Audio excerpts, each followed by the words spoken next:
आज आम पारिवारिक पिकनिक करने गुलमी जलप्रपात आसलु।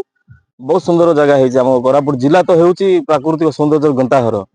किसी छोट छोट विकास करेंगे आसंता वर्ष ठार आहुरी बहुत लोक भी आसवे पर्यटक जानी पार ना आम ओडिशा छत्तीसगढ़ सीमार एमती एक सौंदर्य भरा परिपूर्ण स्थान अच्छी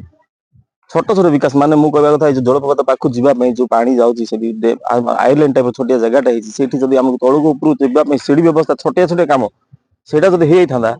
तो आम गोटे बुढ़ी लोक हो छोट पिला हो समस्त जाकि बड़ भोजी करते एरिया भी विकास हो पार भाई वाशरूम ना पुरुष छोट पिला वाशरूम व्यवस्था किसी तो है सेमि किसी होते तो भल होता आ प्रकृत जो आम जलप्रपात जावाई लोक आसिले तो ऑटोमेटिक हबटा संध्या जदि विद्युत सरकार व्यवस्था होता मैं लोक अधिक समय बितई था प्लस अधिक पर्यटक भी आसिक रही पसंद करते रात आश्रय स्थल भाया किसी व्यवस्था होता मोटामोटी व्यवस्था माने आमर जो हूँ छोट पिला लेडीज टॉयलेट व्यवस्था आउ कि पानी व्यवस्था ये था